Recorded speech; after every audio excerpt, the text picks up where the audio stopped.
I'm Samantha Davis, 29.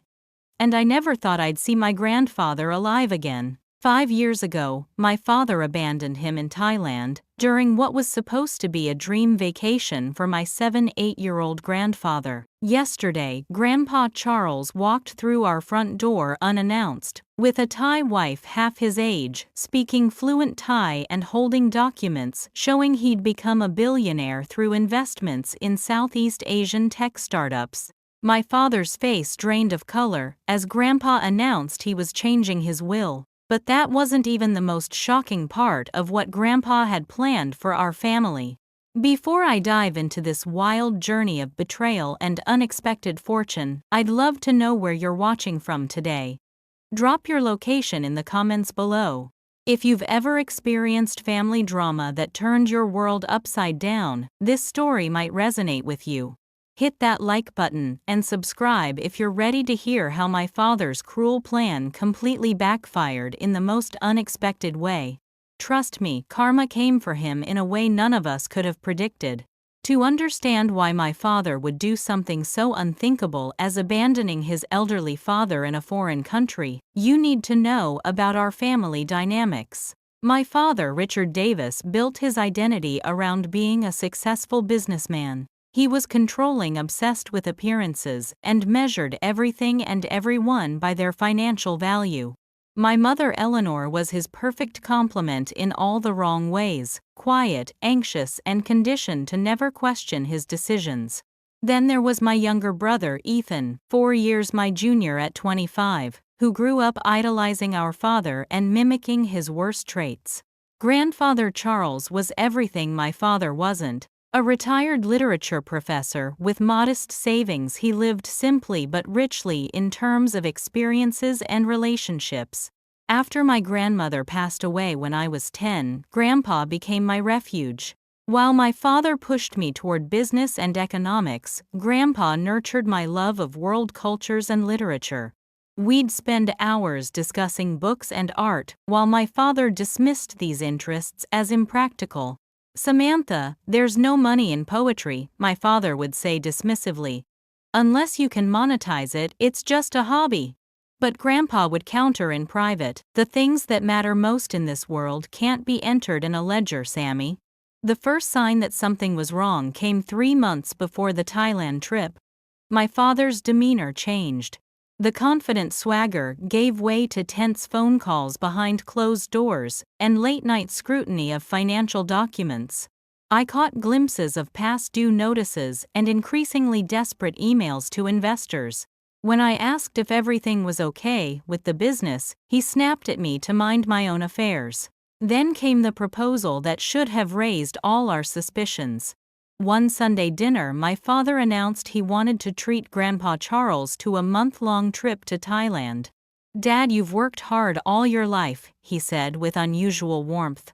"You deserve to experience the world beyond your books."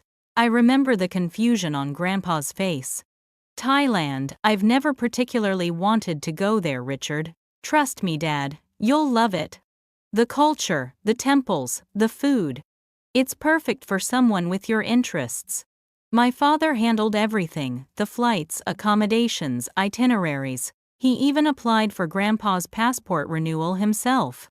I offered to help research cultural sites for Grandpa to visit, but my father waved me away, insisting he had it all under control. 2 weeks before the trip, I was helping my mother organize some bills when I noticed large transfers from my father's business account to a personal account I didn't recognize. The amounts were substantial, nearly matching the value of Grandpa's retirement accounts. That evening I confronted my father in his study. "What are these transfers, Dad? Is the business in trouble?" His eyes flashed with anger before his expression smoothed into practiced calm. "Samantha, you're misunderstanding basic business operations. These are investments. Investments that match Grandpa's retirement savings. Right before you send him across the world, something feels wrong." His voice turned cold. "You've always had an overactive imagination. Your grandfather is getting a wonderful vacation and you're inventing conspiracies. This is why you'll never succeed in business. Too emotional, too paranoid." The gaslighting was effective. I began doubting myself, wondering if I was connecting dots that weren't there. My mother suggested I was jealous of the attention Grandpa was getting. My brother Ethan accused me of trying to sabotage Grandpa's trip because I wasn't included. The day of departure arrived. My father would accompany Grandpa for the first week to help him get settled, then return for an important business meeting. I hugged Grandpa goodbye with a knot in my stomach. "Call me when you arrive," I insisted, pressing a small notebook into his hand.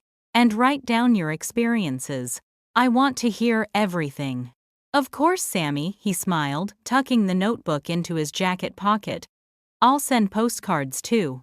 I watched them board the shuttle to the airport, my father's hand on Grandpa's shoulder, in a gesture that should have looked caring but somehow seemed possessive. My father returned from Thailand after just 5 days, not the planned week. When I asked about cutting his trip short, he explained that Grandpa had settled in beautifully and made friends with the hotel staff and some expatriates. "He's having such a good time, he's thinking of extending his stay beyond the month," my father announced at dinner. Said something about exploring northern Thailand after Bangkok. We received a few text messages from Grandpa's phone over the next week, brief updates about temples visited and food enjoyed. The messages felt oddly impersonal, missing Grandpa's usual literary references and thoughtful observations. When I mentioned this, my father suggested the new experiences had him too busy to write his usual lengthy messages. After 2 weeks, the messages stopped completely. My father explained poor cell reception in the rural areas Grandpa was supposedly exploring. When I suggested calling the hotel, he claimed Grandpa had checked out to stay with new friends. "He's finding himself, Samantha. Let him have this freedom." Another week passed without contact. I began having nightmares about Grandpa lost and alone. Something felt terribly wrong, but my concerns were dismissed by everyone. "Stop being so controlling," my father said. "Not everyone needs to check in every 5 minutes." On day 26 of what was supposed to be a 30-day trip, we received a call from the American Embassy in Thailand. A staff member named Jennifer asked to speak with the family of Charles Davis, explaining that he had been reported missing by a tour guide when he failed to return from an excursion 3 days earlier. My father performed shock perfectly, gasping, demanding information, asking about search efforts. He immediately booked a flight back to Thailand, presenting himself as the concerned son, desperate to find his father. But something made me search his office while he packed. Hidden in his desk drawer, I found Grandpa's return ticket canceled 2 days before the trip even began. There was also a handwritten note of an address in a province far from the luxury hotel where Grandpa was supposedly staying. When my father returned from Thailand a week later, the performance continued. Thai authorities had found no trace of Grandpa Charles. My father described exhaustive searches, interviews with locals, dead ends. He brought home Grandpa's suitcase, still half full of clothes, and his passport supposedly found in his hotel room. 2 months later, with no progress in the search, my father called a family meeting.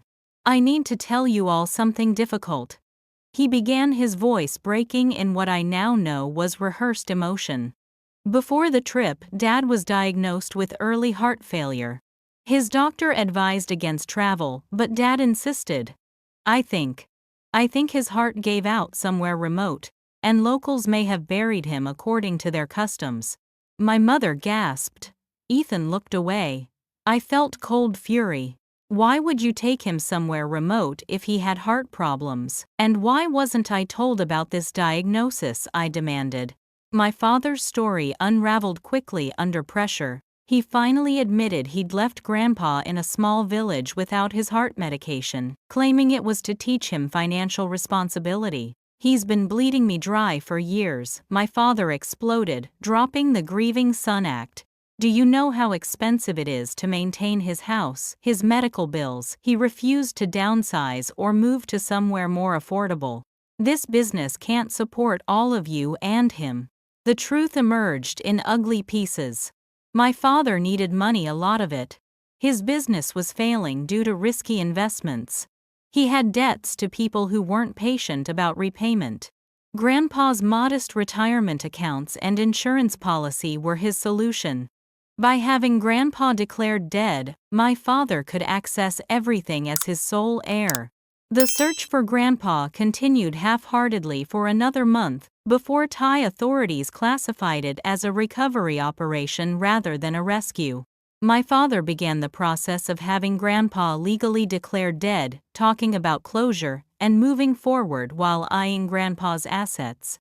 6 months after the disappearance, we held a memorial service without a body. I watched my father accept condolences with solemn nods, playing the part of the bereaved son perfectly. 2 weeks later, he accessed Grandpa's accounts and sold his house. For months, I continued searching, sending emails to Thai authorities and posting in online forums for missing persons. My father dismissed my efforts as unhealthy and suggested I see a therapist about my inability to accept reality. My mother and Ethan followed his lead, moving on as my father used Grandpa's money to stabilize his business. A year after Grandpa disappeared, I discovered another horrifying piece of the puzzle my father had taken out, an additional life insurance policy on Grandpa 3 months before the Thailand trip, with a payout that specifically covered death. In foreign countries, the man I called father was not just a thief. He was calculating, cold-blooded, and had planned my grandfather's death with meticulous precision. 2 years after Grandpa's disappearance, I still couldn't let go. While my family moved on, I remained stuck in grief and suspicion.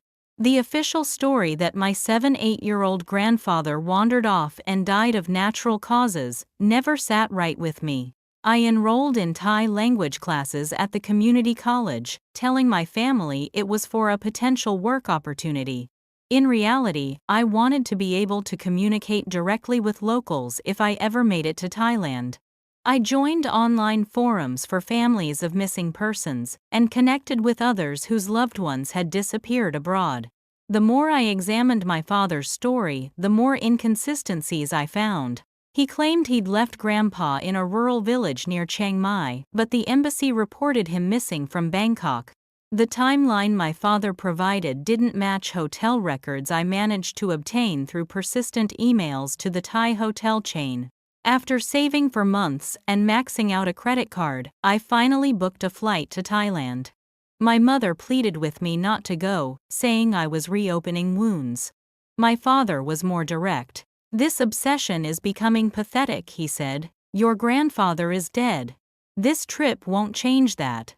I arrived in Bangkok during monsoon season, the humidity hitting me like a wall as I exited the airport. Armed with Grandpa's photo and my rudimentary Thai, I retraced the official investigation, visiting the luxury hotel where he supposedly stayed and the police station that handled the case. The hotel had no record of my grandfather checking out, only of his reservation ending. The police file was thin, containing only my father's statement and a cursory search report. No witnesses, no leads. For 2 weeks I hit dead ends and felt the weight of futility. Then I met Cameron, an American expatriate who worked as a translator for tourists. When I showed him Grandpa's photo and explained the situation, something flickered in his expression. "The area your father claimed to leave him doesn't make sense," Cameron said. "It's not where tourists go. It's not even a proper village, more like a collection of farm buildings. Why would an elderly American be there?" With Cameron's help, I expanded my search to areas that made more sense, popular districts where an English-speaking elderly man might actually go. We showed Grandpa's photo to shopkeepers, restaurant owners, and hotel staff throughout Bangkok. On our 9th day of searching a breakthrough, a shopkeeper selling traditional Thai crafts recognized Grandpa's photo immediately. "American professor," she said, in English, nodding vigorously. "Very kind man. He come here many times with Kun Suthep." Cameron's eyebrows shot up as he translated the rest of her rapid Thai. "Kun Suthep is a well-known tech entrepreneur. She says your grandfather became friends with him after some kind of incident. They had long conversations about education and technology. Over the next few days, we traced a path through high-end districts of Bangkok, finding more people who recognized Grandpa. A barista recalled him coming in daily to practice his Thai. A tailor remembered making him several suits for business meetings. A bookstore owner showed me books on Thai language and business that Grandpa had special ordered. The picture that emerged was shocking. My grandfather hadn't wandered off, lost and confused. He had deliberately disappeared, building a new life in Thailand. The final piece came when Cameron helped me search Thai business news. There, in a photo from a tech conference, 18 months after his disappearance, stood my grandfather beside a middle-aged Thai businessman. The caption identified him as American consultant Charles D.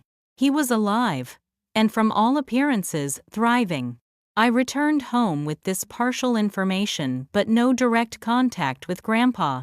When I confronted my father with the evidence, the conference photo, the witness statements, he dismissed it all. That could be anyone, he scoffed, though his face had paled at the image. Some old American who looks like Dad. You're seeing what you want to see.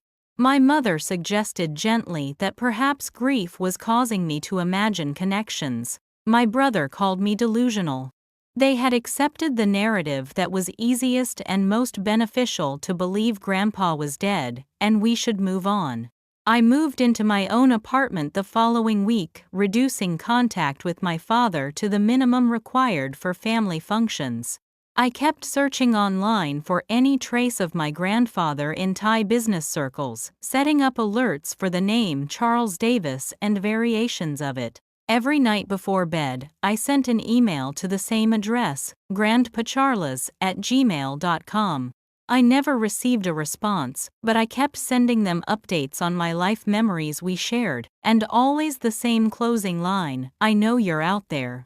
I'm waiting when you're ready." 3 years after Grandpa's disappearance, and 1 year after my trip to Thailand, our family had settled into a new normal that felt anything but normal. My father's business recovered dramatically using Grandpa's money. Davis Enterprises expanded from regional real estate development to international investments.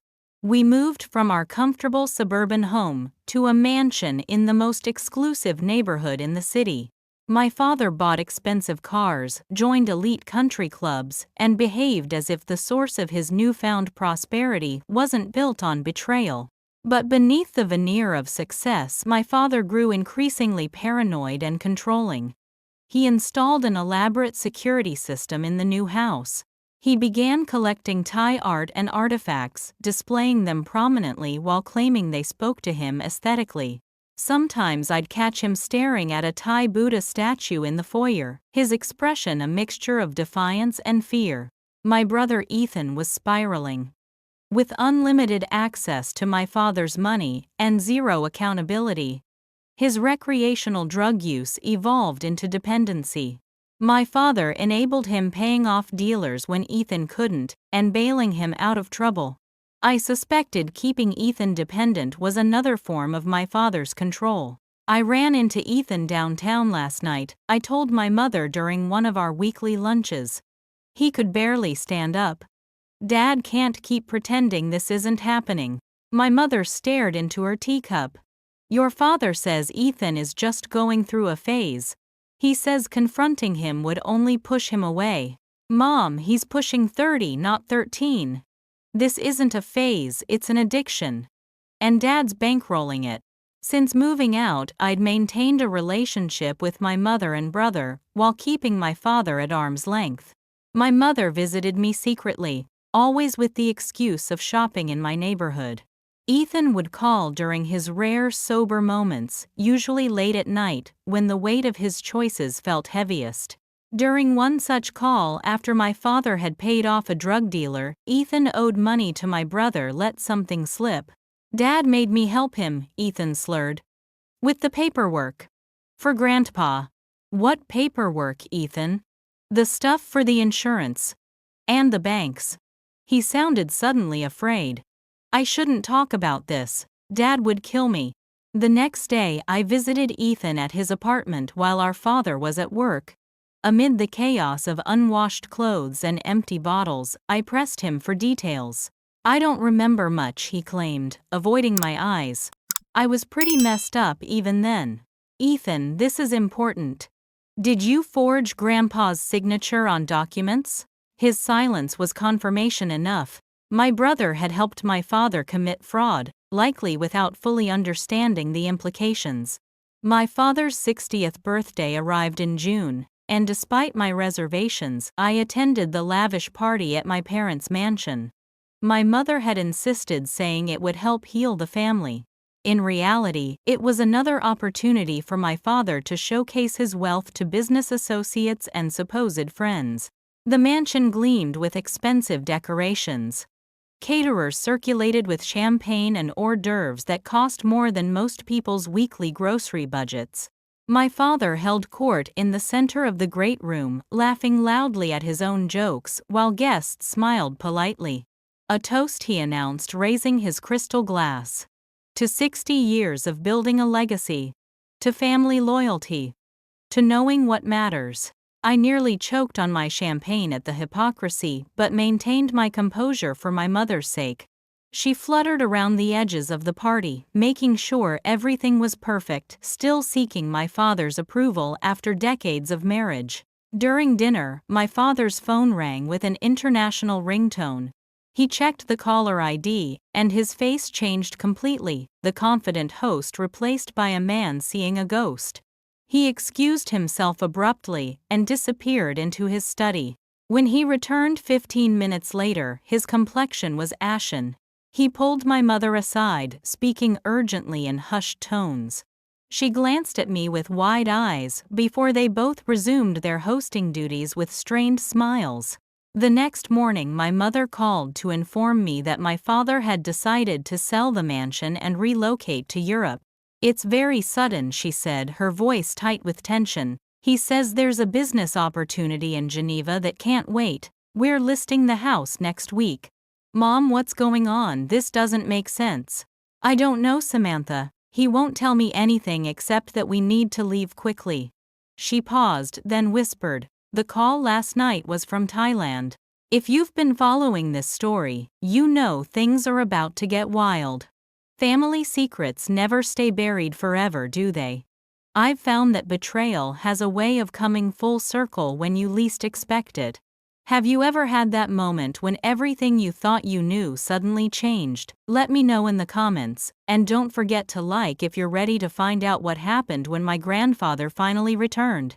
Trust me, what comes next shocked even me. A week after my father's birthday party, my mother called asking me to come to the house for a family discussion about the move to Europe.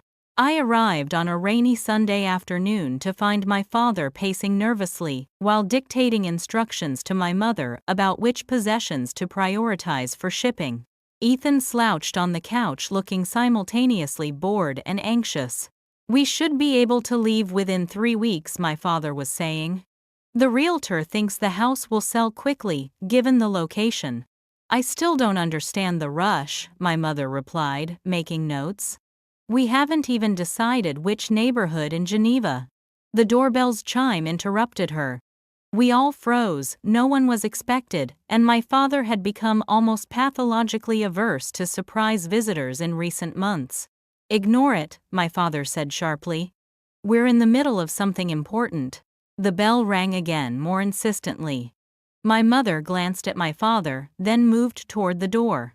"Eleanor," I said. "Ignore it," my father snapped, but she continued toward the foyer. I followed, curious about what had my father so agitated.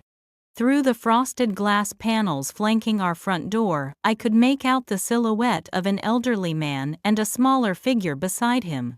My mother opened the door and time seemed to stop. There on our doorstep stood my grandfather, not frail or confused, as one might expect from an 83-year-old man who had been missing for 5 years, but robust and tanned, dressed in a tailored suit that complemented his silver hair. Beside him stood a petite, elegant Thai woman who appeared to be in her early 40s. "Hello, Eleanor," my grandfather said softly. It's been a while. My mother's hand flew to her mouth. Charles! Oh my God, Charles! From behind us came a thud. My father had entered the foyer and literally staggered backward against the wall at the sight of his supposedly dead father standing very much alive on his doorstep. Dad, he whispered, his face draining of color so rapidly I thought he might faint. My own shock gave way to indescribable joy. Grandpa, I rushed forward, throwing my arms around him. He returned the embrace, warmly smelling of unfamiliar cologne, with hints of spice I didn't recognize. Sammy, he murmured into my hair. My persistent, brilliant Sammy. Over my shoulder he addressed my father, who remained frozen against the wall. Hello, Richard. You look like you've seen a ghost. The next moments were chaos. My father slid to the floor, hyperventilating. My mother burst into tears of joy. Ethan emerged from the living room, jaw-dropping comically at the sight of our grandfather. And through it all, the Thai woman stood quietly beside my grandfather, observing our family drama with calm dignity. Perhaps we should come inside, Grandpa suggested reasonably. The neighbors are beginning to notice. Once seated in the living room, my father having recovered enough to perch unsteadily on the edge of an armchair, Grandpa introduced his companion. This is my wife Malai, he said, taking her hand. We were married 3 years ago in Bangkok.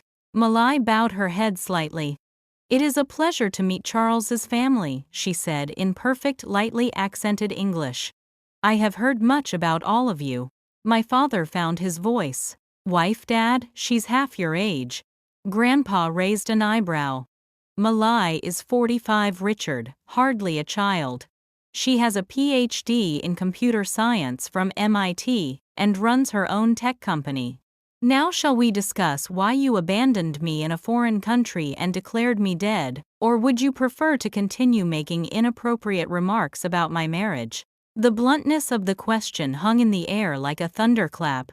My father's mouth opened and closed, no sound emerging. Perhaps some tea would help this conversation, Malai suggested gently. My mother, grateful for the direction, hurried to the kitchen. While she prepared tea, Grandpa explained the broad strokes of what had happened. Yes, my father had abandoned him in Thailand, leaving him with minimal cash, no return ticket, and without his heart medication.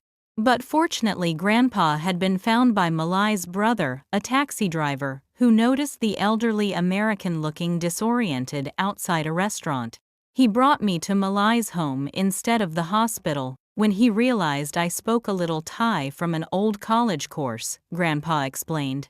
She helped me get my medication and offered me a place to stay until we sorted things out. But why didn't you contact us? I asked. I was worried sick. Oh, I knew exactly what had happened within days, Grandpa said, his eyes hardening as he looked at my father. Richard's plan was transparent once I had time to think about it. The sudden interest in my seeing Thailand, his insistence on handling all the arrangements, the way he kept changing the subject whenever I mentioned return flights. My father's face had taken on a grayish hue. Dad, you don't understand. The business was in trouble. I was going to lose everything. So you decided to sacrifice your father instead, Grandpa replied calmly. An interesting choice. My mother returned with tea, her hands trembling as she set down the tray. Malai rose to help her, the two women exchanging shy smiles. I stayed away deliberately, Grandpa continued. I wanted to see what Richard would do if he thought I was gone.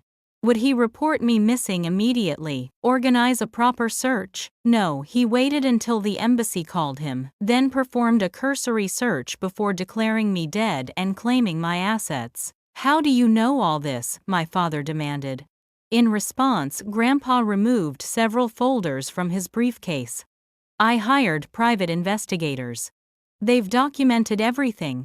The insurance policy you took out, shortly before the trip, the canceled return ticket, the rapid liquidation of my assets, Ethan forging my signature on multiple documents. My brother made a strangled sound from the corner where he'd been silently watching the scene unfold. But that's not why we're here today, Grandpa continued. He pulled out another document, this one embossed with official-looking seals. This is why. My father took the document with shaking hands. As he read, his eyes widened in disbelief.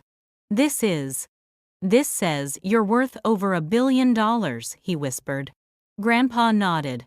1,400,000,000 to be more precise. Turns out my financial naivety, as you always called it, was actually an ability to recognize human potential. I helped Malai expand her tech company throughout Southeast Asia.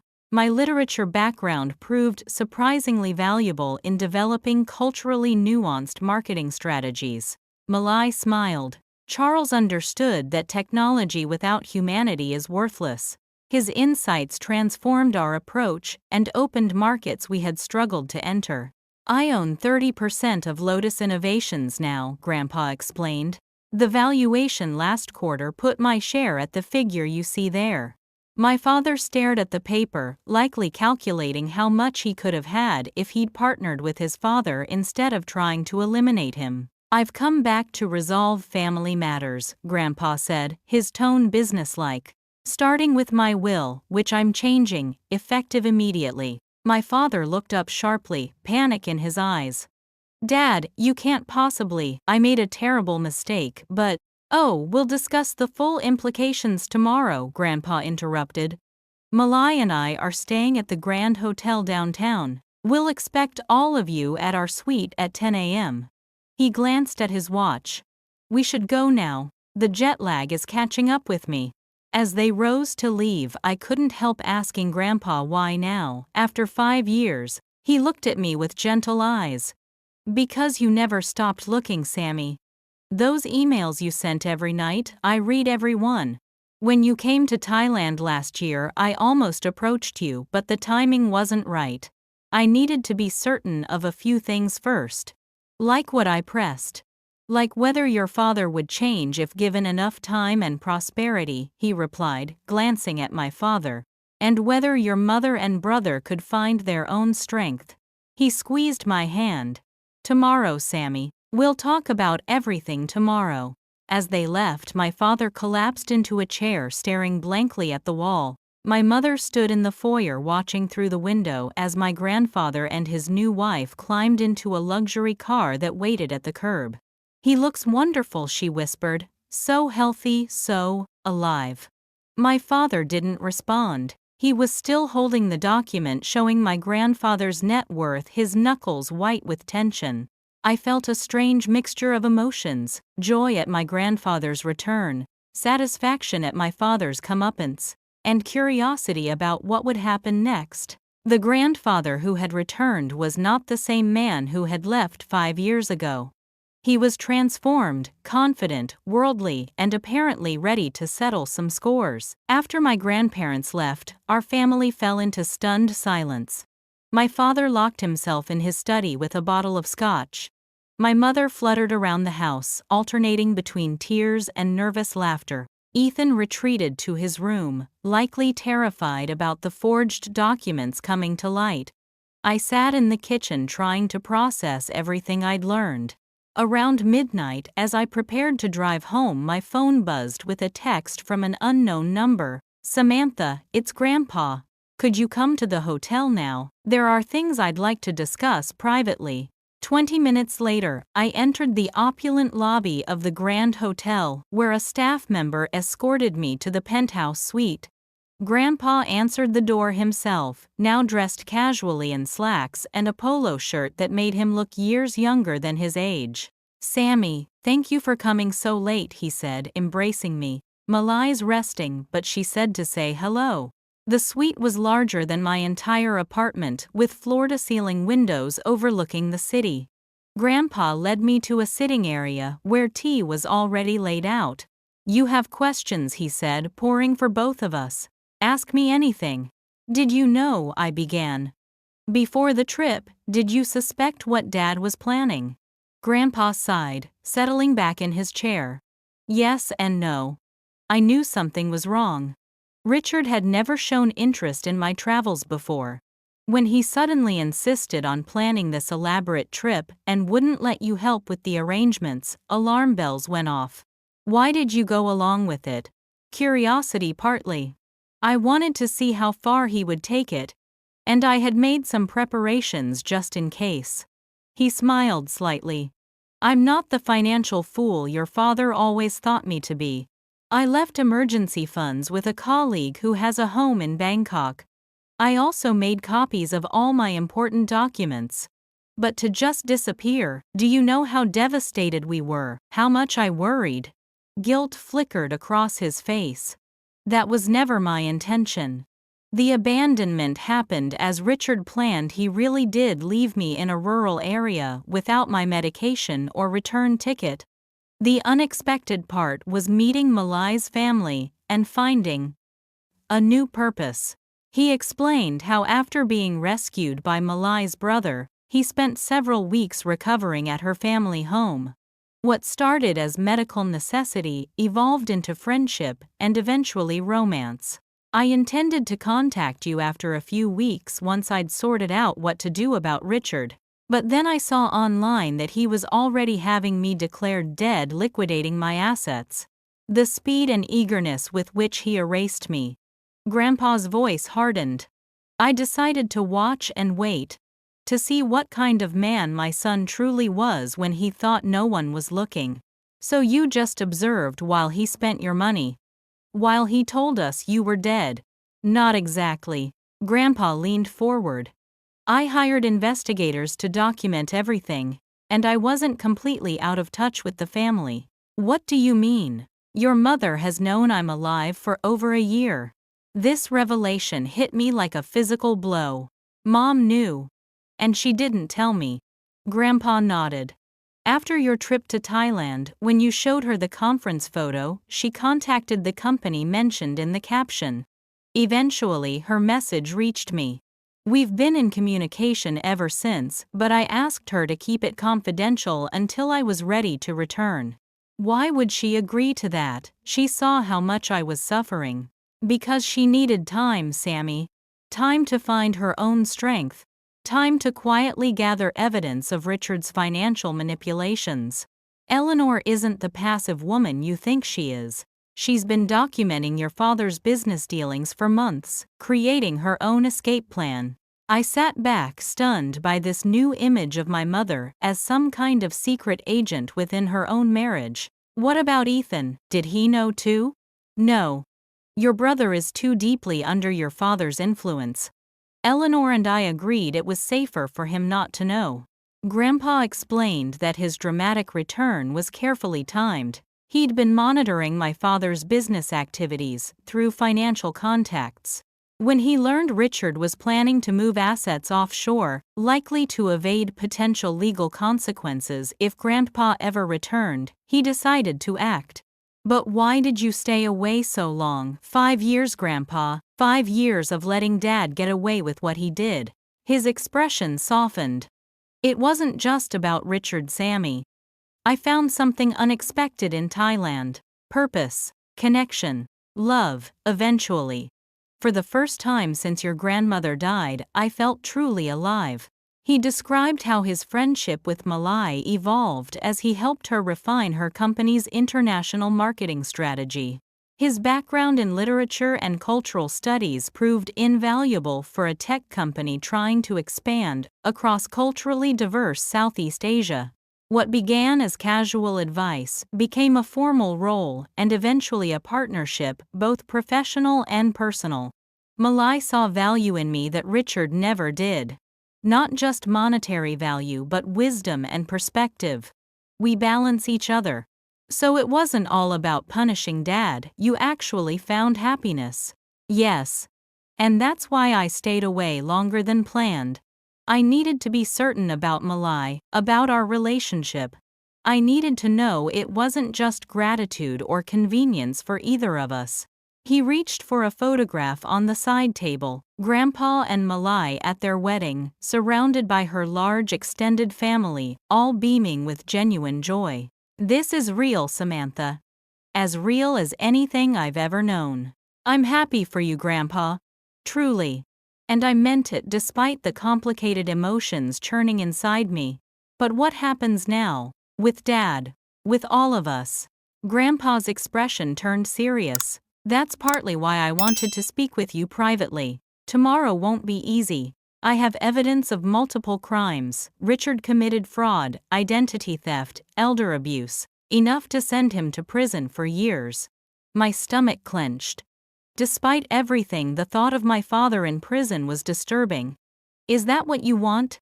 What I want is accountability. Richard needs to face consequences for his actions. But those consequences don't necessarily have to be prison. Grandpa outlined the terms he planned to offer my father: complete financial restitution, mandatory therapy, and stepping down from control of his business. I'll be taking over Davis Enterprises, he explained. Richard can remain as an employee if he complies with certain conditions. Ethan will be required to enter a rehabilitation program. And your mother has already decided to separate from Richard regardless of what he chooses. This seems merciful. Given what he did. Revenge isn't my goal, Sammy. Accountability is. Richard has patterns of behavior that go back generations.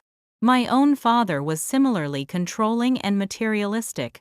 I thought I'd broken the cycle with how I raised Richard, but clearly I failed somewhere. He looked at me with tired eyes.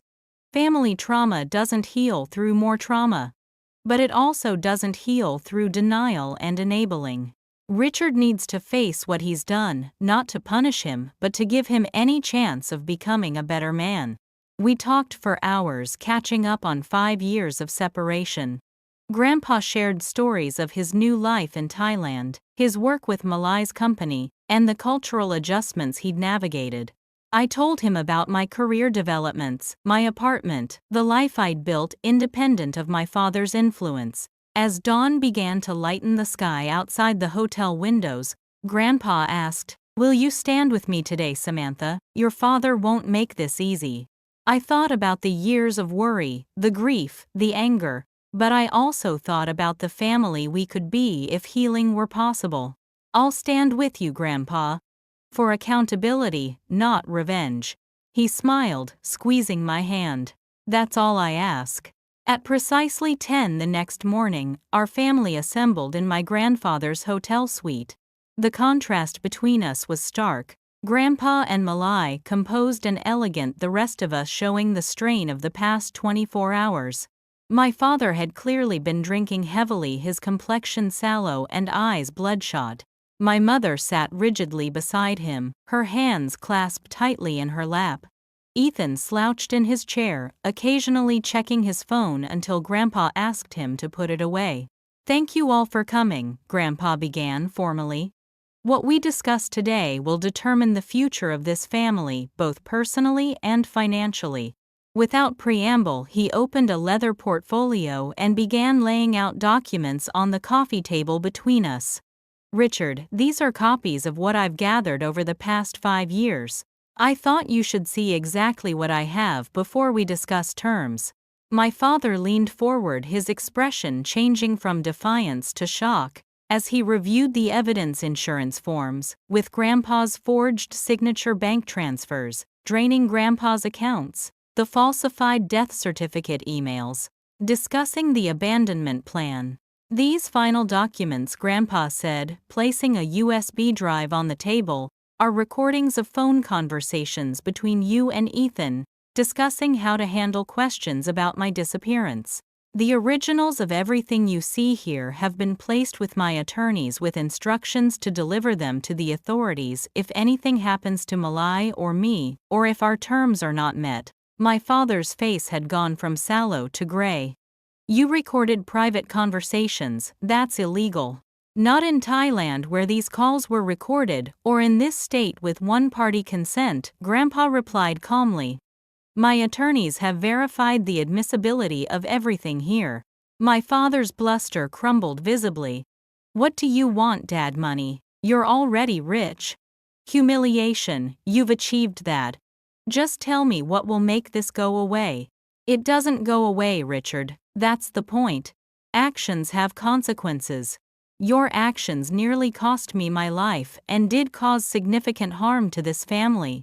Grandpa leaned forward. But I'm offering you a chance to make amends rather than face criminal charges.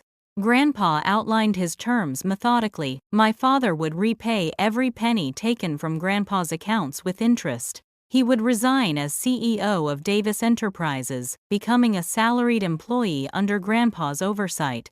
Ethan would enter a rehabilitation program with continued family financial support, contingent on his sobriety and progress. Both men would enter therapy to address the patterns of behavior that led to these events. Additionally, Grandpa continued, there's the matter of your marriage. My mother straightened her spine. I've decided to separate from Richard, she said, her voice stronger than I'd ever heard it. Charles has helped me secure an apartment and financial independence, while I decide whether divorce is the right step. My father turned to her, betrayal in his eyes.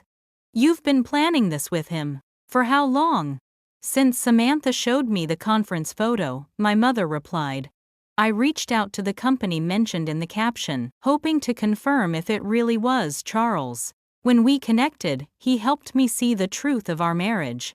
I've been documenting your financial activities and planning my exit for over a year. The revelation of my mother's secret strength and planning seemed to devastate my father more than any other aspect of the confrontation.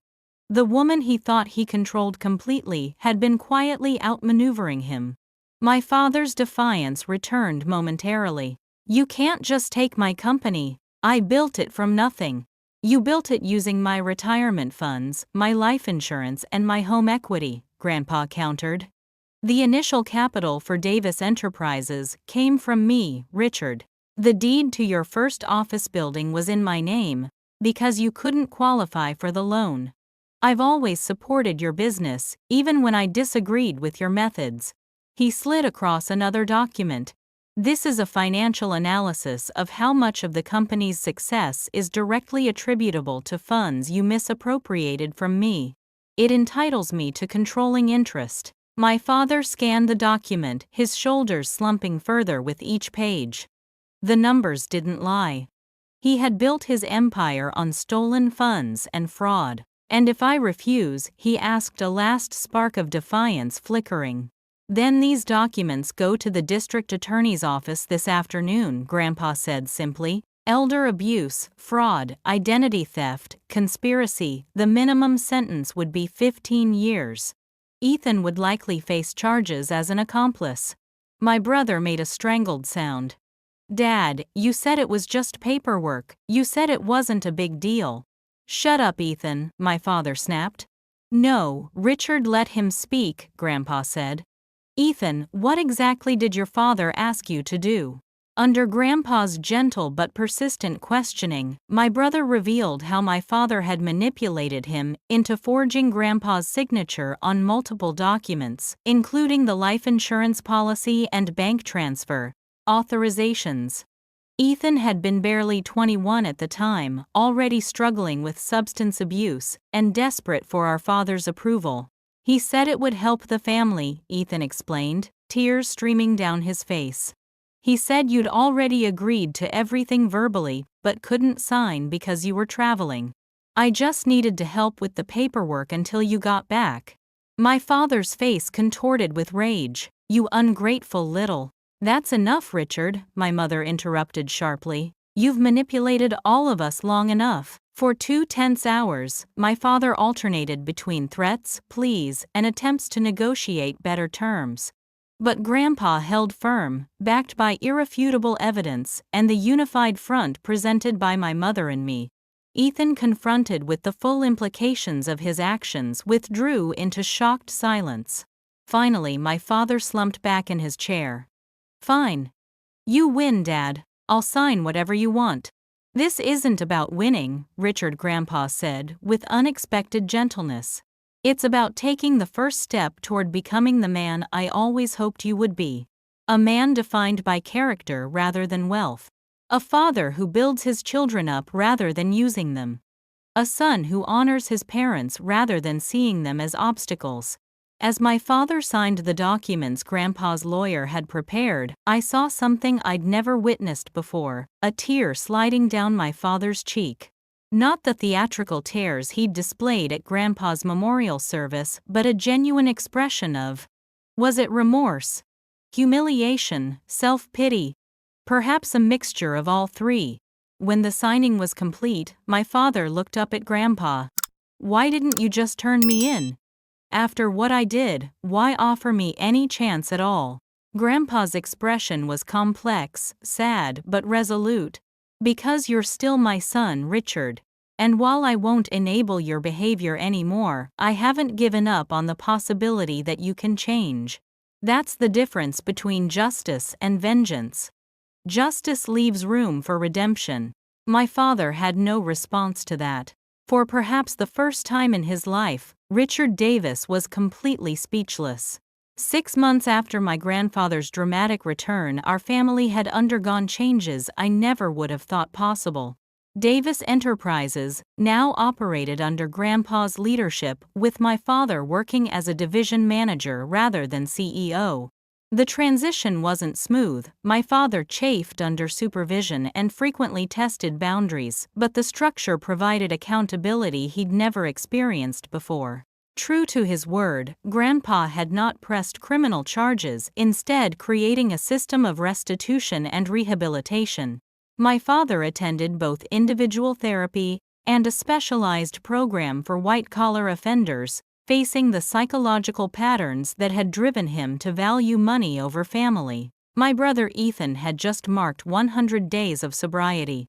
After a rough start at rehabilitation, including one early relapse, he seemed to be embracing recovery. With proper treatment for the anxiety and depression that had fueled his substance abuse, glimpses of the thoughtful, creative person he might have been began to emerge. "I never realized how much I was trying to be like Dad," he told me during one of our weekly lunches. "The more I tried to impress him, the worse I felt about myself, and the more I needed to escape those feelings." My mother, perhaps most surprisingly of all, flourished in her newfound independence. She moved into a light-filled apartment downtown, began taking art classes, and reconnected with friends my father had gradually isolated her from over the years. She and my father were still legally married but living separately, while she determined whether their relationship could be salvaged under these new dynamics. Grandpa and Malai purchased a home in our city but continued to split their time between America and Thailand.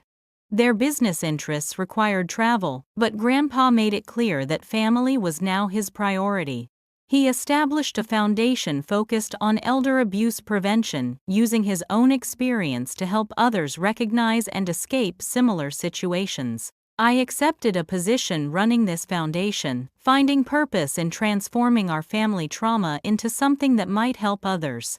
Working closely with Grandpa and Malai, I gained insights into business management I'd never have learned from my father's cutthroat approach. Malai and I developed an unexpected bond. Despite being closer to my mother's age than mine, she became both mentor and friend. Her analytical mind complemented my more intuitive approach, and she patiently helped me navigate the cultural differences between American and Thai business practices. In Thailand, we believe family business should nourish the family, not consume it, she explained during one of our strategy sessions. Wealth that destroys relationships is not true wealth at all. On a crisp autumn day, 6 months since the confrontation at the hotel, our family gathered for a surprisingly civil dinner at Grandpa and Malai's home.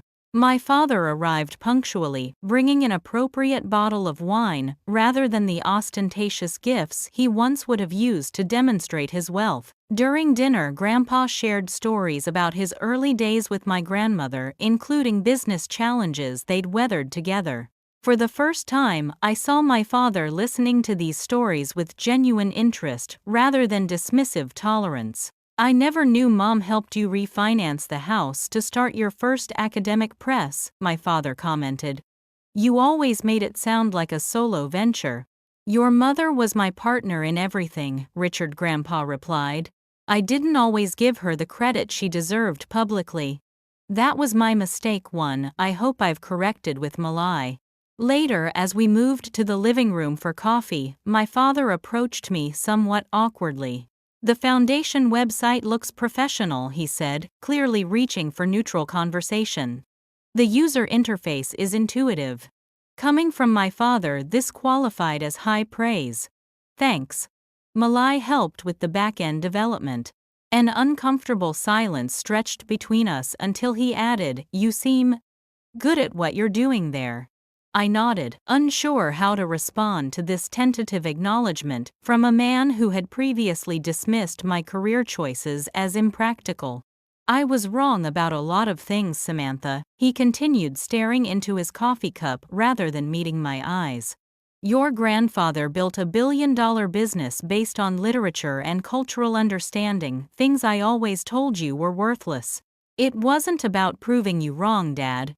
"I know. That's what makes it worse somehow." He glanced toward Grandpa, who was showing Ethan photos from Thailand on his tablet.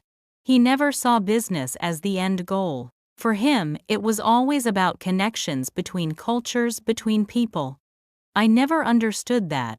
This glimpse of self-awareness from my father was so unexpected that I hardly knew how to respond. Was it genuine reflection or another performance? The answer I was learning probably contained elements of both. People rarely change completely, but they can grow if given the right structure and motivation. Later that evening, my grandfather suffered a mild angina attack. The momentary health scare brought our family's tenuous new dynamic into sharp focus, as we all responded with genuine concern. My father, rather than focusing on potential inheritance implications as he once might have, drove Grandpa and Malai to the hospital himself, and remained there until doctors confirmed it was not a heart attack. The following week, Grandpa called another family meeting, less confrontational than the one 6 months prior, but significant nonetheless. "This recent health incident has prompted me to update my estate plans," he announced. "I want to be transparent about my decisions." Rather than the disinheritance my father might once have feared, Grandpa had created a complex trust structure designed to reward growth and positive contribution from all family members. My father would eventually regain partial ownership of Davis Enterprises, contingent on demonstrated ethical leadership and continued therapy. Ethan would receive support for education and career development, with additional funds released based on his continued sobriety and community service. My father accepted these terms without complaint, a response that would have been unimaginable a year earlier. Whether motivated by genuine change or simply the recognition that he had no leverage to demand more, the absence of his usual manipulation tactics represented progress of a sort. After the meeting, I joined Grandpa on the terrace overlooking the garden where Malai was teaching my mother about Thai herbs she'd planted. "You're not fully back to normal, are you?" I asked, noticing how he massaged his left arm occasionally. "The doctors said something else, didn't they?" He smiled ruefully. "Perceptive as always, Sammy. Let's just say I'm being monitored more closely than I let on to the others." The years in Thailand were wonderful, but hard on this old heart in ways I didn't realize. "I'm just getting you back," I said, sudden fear tightening my chest. "We can't lose you now. Everyone leaves eventually, Samantha. But I'm doing everything the doctors recommend, and I have excellent motivation to stick around." He nodded toward the garden. "I have a new wife to annoy and grandchildren to spoil properly this time around."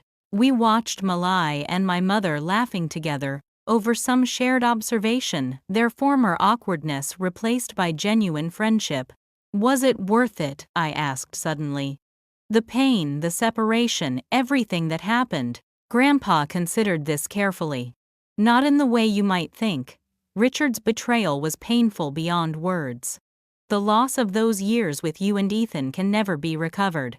But the unexpected gifts, finding Malai, discovering a new purpose, even seeing your mother and brother find their strength, those wouldn't have happened otherwise."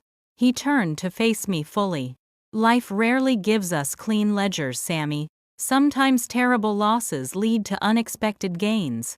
Sometimes necessary truths only emerge through painful revelations. I wouldn't choose the path Richard forced upon me, but I've made peace with where it led. I nodded, understanding what he meant. The family gathering below us was imperfect. My father still struggled with humility, my brother with addiction, my mother with justified anger. But it was honest in a way our previous family dynamic never had been. The facades had crumbled, leaving space for something authentic to potentially grow. Later that evening, as I prepared to leave, Grandpa mentioned casually, "Malai and I are planning a trip to Thailand next month. I thought perhaps you might join us, see where this journey began." The invitation represented more than just travel. It was an opportunity to understand my grandfather's transformation, to witness the place and culture that had changed him so fundamentally. "I'd like that," I replied, "very much." 1 month later, I stood with my grandfather and his wife at the airport, boarding passes in hand, ready to begin another journey together.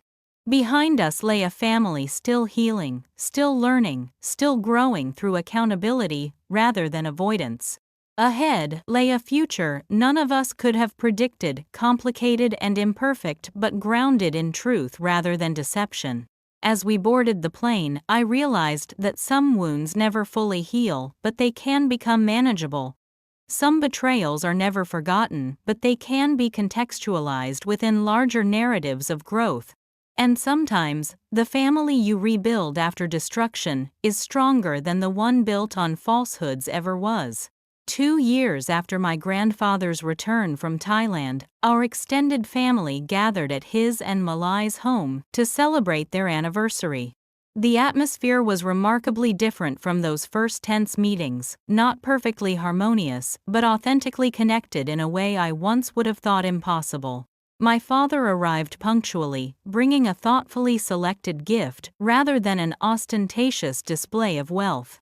2 years of therapy, accountability at work, and the humbling experience of rebuilding his reputation had softened his sharp edges.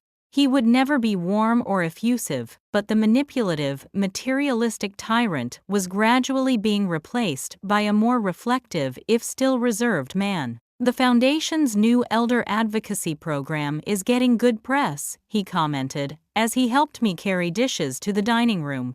"The state legislature is considering your policy recommendations." Coming from my father, this practical acknowledgement of my work represented high praise.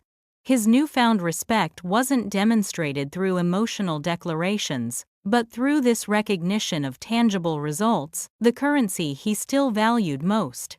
My brother Ethan had just celebrated 18 months of sobriety. The journey hadn't been smooth. There had been one serious relapse during a period of particular stress, but he had developed resilience and self-awareness that once seemed impossible. Now working part-time at Grandpa's foundation, while completing a degree in social work, he had found purpose in helping others navigate recovery. "Sometimes I still can't believe how different everything is now," Ethan confided as we arranged silverware. "Remember those awful formal dinners Dad used to host, everyone performing their roles, no one saying anything real?" I nodded, recalling the suffocating falseness of those gatherings. Now we actually talk to each other, not always comfortably, but honestly. My mother arrived last, having just returned from a trip to visit her sister, something my father would never have permitted during their traditional marriage. The separation had evolved into a carefully negotiated divorce, with my mother emerging more confident and self-sufficient than I'd ever seen her. She maintained cordial relations with my father primarily through their shared commitment to family healing. Grandpa and Malai presided over dinner with the easy partnership they'd developed over 7 years together. Their cultural differences had become strengths rather than obstacles, each offering perspective the other might miss. Watching them, I marveled at how my grandfather had found his most equal and satisfying partnership in his 80s, after a lifetime of more traditional relationships. After dinner, Grandpa experienced a brief episode of chest pain that sent a ripple of genuine concern through the family. My father was the first to insist on calling Grandpa's cardiologist, displaying care that wasn't motivated by financial interest. The doctor advised monitoring but didn't think an emergency room visit was necessary. We all remained watchful throughout the evening, the shared concern momentarily superseding our complicated history. As the gathering wound down, Grandpa invited me to join him on the terrace. The spring evening was pleasantly cool, stars emerging in the deepening blue sky. "Your father asked me something interesting today," he said, settling into a chair with a slight wince that reminded me of his ongoing health challenges. He wanted to know if I could ever forgive him. Not just for legal or financial purposes, but actually forgive him. "What did you tell him?" I asked, curious about this vulnerability from my father. I said forgiveness isn't a single moment, but a process. That I've forgiven the actions, but trust has to be rebuilt day by day. Grandpa gazed toward the garden where my father was surprisingly engaged in conversation with Malai about Thai business practices. "He's trying, Samantha. Not always successfully, not always for the right reasons initially, but he's trying." "Do you think people really change that fundamentally?" I asked. "I think they can grow beyond their worst impulses, when properly motivated and structured," he replied thoughtfully. "Your father grew up watching my father, his grandfather, measure everyone's worth in dollars. These patterns run deep in families. Like the patterns you broke by finding Malai and building something completely different in Thailand." He smiled. "Exactly. Sometimes it takes a seismic disruption to create space for new growth. Richard's betrayal was terrible, but it forced me out of comfortable patterns. It created an opening for transformation I might never have found otherwise." The door slid open as my mother joined us, wrapping a light shawl around her shoulders against the evening chill. "Are you two solving the world's problems out here?" "Just reflecting on family journeys," Grandpa replied, making room for her. "I was telling Samantha how proud I am of all of you. The path hasn't been easy." "Worth it though," my mother said with quiet certainty. "Even with all the pain, I wouldn't go back to who we were before." Later that evening, Grandpa called everyone together for an announcement. For a moment, I feared it was health-related, but his expression was serene rather than grave. "Malai and I have been discussing the future of our family enterprises," he began. "While I'm not planning to retire completely anytime soon, we've decided to restructure leadership to reflect the growth we've seen in all of you." He outlined changes that would gradually increase my father's authority at Davis Enterprises, contingent on continued ethical leadership. My role at the foundation would expand to include international initiatives, coordinating with Malai's business contacts throughout Southeast Asia. Even Ethan, once he completed his degree, would have opportunities to contribute through specialized support programs for families affected by addiction. "These changes aren't about money or control," Grandpa emphasized. "They're about creating structures that reward growth and contribution, rather than mere loyalty or seniority." My father accepted these terms with a thoughtfulness that would have been unimaginable 2 years earlier. "Thank you for the vote of confidence," he said simply. "I'll work to earn it." After the others had departed, I helped Grandpa and Malai clear the last dishes. Malai excused herself to make a business call to Bangkok, leaving Grandpa and me alone in the kitchen. "The family feels different," I observed. "Not perfect, but real." "Real is better than perfect," Grandpa replied, carefully drying a crystal glass. "Perfect families are usually just hiding deeper dysfunction." "Speaking of real," I said, "how's your heart really? You've been rubbing your arm all evening." He sighed, setting down the towel. "Caught again by my observant granddaughter. The doctors are concerned about some arterial narrowing. I'm scheduling tests next week." Anxiety tightened my chest. "Why didn't you tell everyone?" "Because tonight was a celebration, not a medical consultation." His eyes were calm as they met mine. "I'm 85, Sammy. Whatever time I have left is bonus round. But I'm not being reckless. I promise I'll follow medical advice." "I can't lose you again," I said, the fear raw in my voice. "You won't lose what matters," he replied gently. "The lessons, the love, the connections we've rebuilt, those remain regardless of physical presence." I helped Grandpa finish the dishes, our conversation turning to plans for expanding the foundation's work internationally. As we worked, I reflected on how profoundly our family had been transformed by betrayal and its aftermath.